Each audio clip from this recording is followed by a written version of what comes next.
الحمد للہ رب العالمین والعاقبۃ للمتقین والصلاة والسلام علی سید الانبیاء والمرسلین اما بعد فاعوذ باللہ من الشیطان الرجیم بسم اللہ الرحمن الرحیم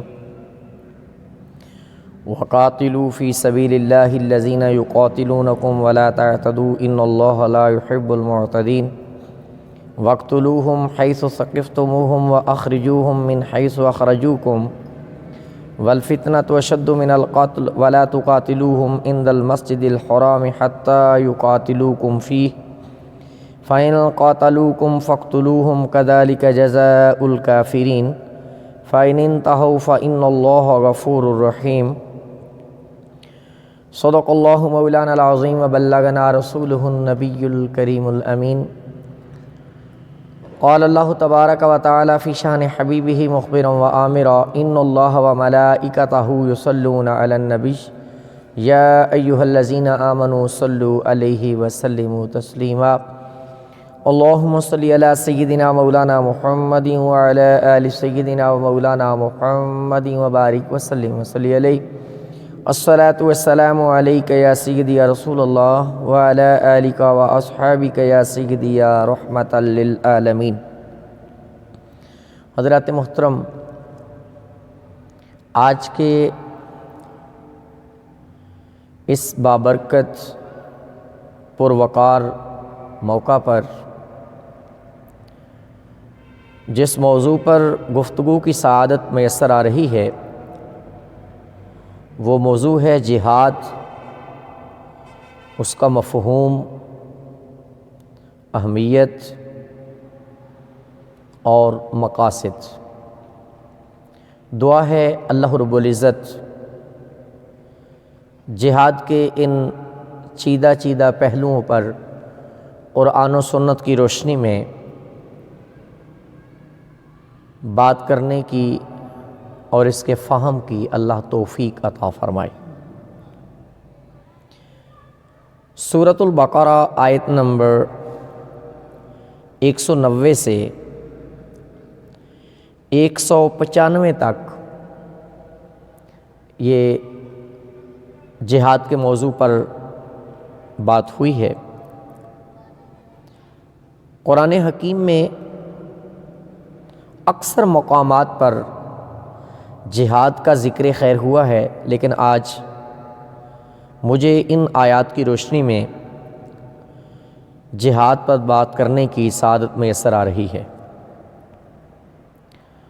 ارشاد فرمایا وَقَاتِلُوا فِي سَبِيلِ اللَّهِ الَّذِينَ يُقَاتِلُونَكُمْ وَلَا تَعْتَدُوا، اور قتال کرو اللہ کی راہ میں ان لوگوں کے ساتھ جنہوں نے تمہارے ساتھ قتال کیا یا کرتے ہیں، وَلَا تَعْتَدُوا، اور حد سے تجاوز نہ کرو، ان اللہ لا يحب المعتدین، بے شک اللہ تعالی حد سے تجاوز کرنے والوں کو پسند نہیں فرماتا۔ سب سے پہلا پوائنٹ تو یہ ہے جہاد کیا ہے۔ جہاد کی لغوی معنی ہے محنت اور کوشش۔ اصطلاحی مفہوم کیا ہے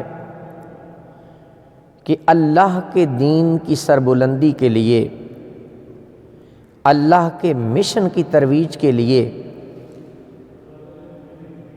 جسمانی طاقت، دماغی قوت، وقت، اپنا مال، اپنی جان، یہ سب کچھ صرف کر دینا، اور نیت یہ ہو کہ اعلاء کلمۃ الحق، اللہ کے کلمہ سربلند ہو، اس کا مشن سربلند ہو، اس نیت کے ساتھ یہ ساری کوشش کرنا اصطلاحاً جہاد کہلاتا ہے۔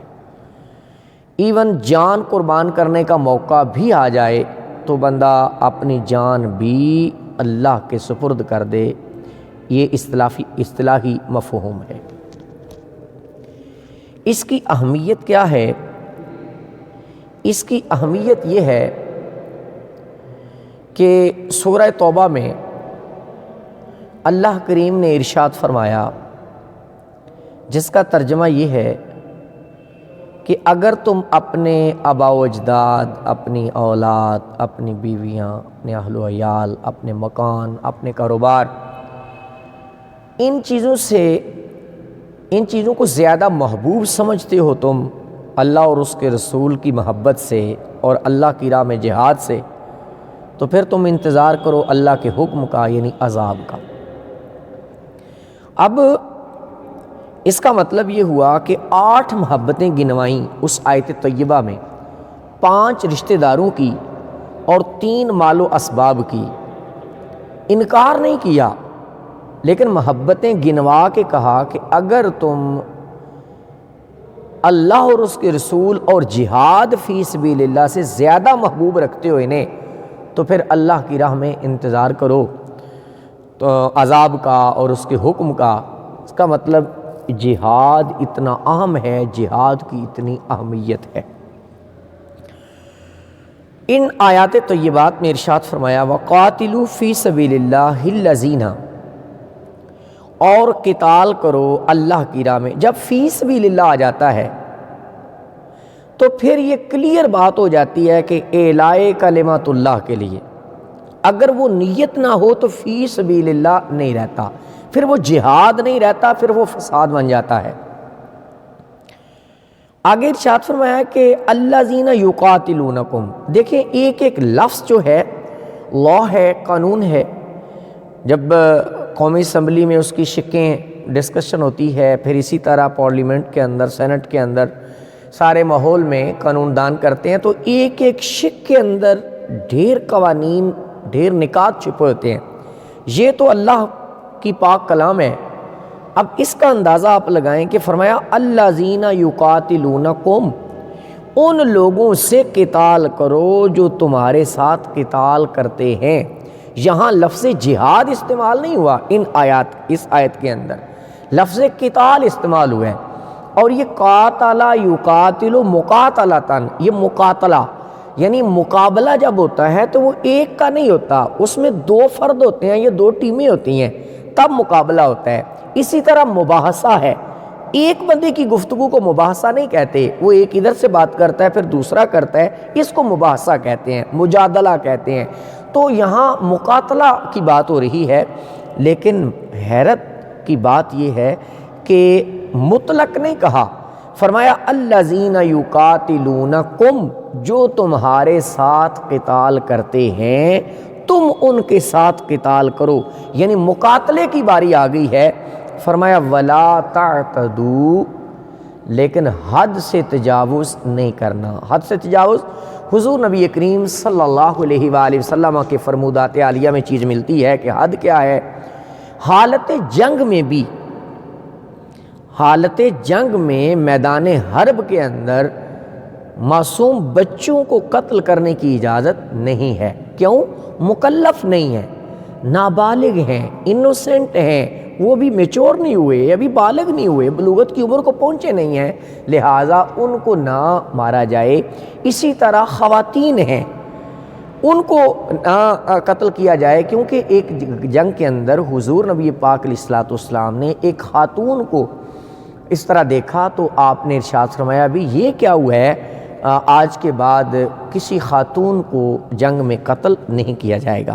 اسی طرح ضعیف العمر جو بوڑھے ہیں ان کو، پھر اسی طرح جو علماء ہیں، یعنی دوسرے مذاہب کے علماء ہیں، راہب ہیں، پوپ ہیں، جو بھی ان کو جس نام سے پکارتے ہیں، ان کو بھی قتل نہیں کیا جائے گا میدان جنگ میں، میدان حرب میں۔ اور اسی طرح پھلدار درخت جو ہے ان کو نقصان نہیں کیا جائے گا، فصلوں کو نہیں بگاڑا جائے گا۔ یعنی کہنے کا مقصد یہ ہے کہ اسلام کتنے امن کا دین ہے اور کتنے سکون کا دین ہے۔ اس لیے یہ ایک کانسیپٹ بدلا ہوا ہے، یہ بگڑا ہوا ہے کہ جب بھی جہاد کا لفظ آتا ہے تو غیر مسلم جو ہیں وہ اس طرح ماحول کریٹ کرتے ہیں کہ یہ دہشت گرد ہیں، یہ ٹیرورسٹ ہیں اور یہ ٹیررزم پھیلاتے ہیں، دہشت گردی پھیلاتے ہیں۔ ایسا بالکل نہیں ہے، کیونکہ الفاظ کے اندر بات ہے الذین یقاتلونکم، جو تمہارے ساتھ قتال کرتے ہیں تم ان کے ساتھ قتال کرو اگر قتال کی باری آ گئی ہے تو۔ ولا تعتدوا، لیکن حد سے نہیں بڑھنا، تجاوز نہیں کرنا، جتنا قتال ہو رہا ہے اسی حساب سے قتال کرنا ہے۔ ان اللہ لا يحب المعتدین، بے شک اللہ تعالی حد سے تجاوز کرنے والوں کو پسند نہیں فرماتا، کیونکہ اللہ نے حدود مقرر کی ہیں۔ اب یہاں کتنی دین اسلام جو مذہب اسلام ہے اس کا کتنا یہ سنہری پہلو ہے کہ حالت جنگ ہے، میدان حرب ہے، دشمن کے ساتھ مقاتلہ ہے، سامنے کفار مشرکین منافقین ہیں، لیکن یہاں پہ بھی بات ہو رہی ہے کہ ولا تعتدوا، حدود میں رہنا ہے، حد سے تجاوز نہیں کرنا۔ ان اللہ لا يحب المعتدین، بے شک اللہ تعالی حد سے تجاوز کرنے والوں کو پسند نہیں فرماتا۔ مولاي صل وسلم دائما أبدا على حبيبك خير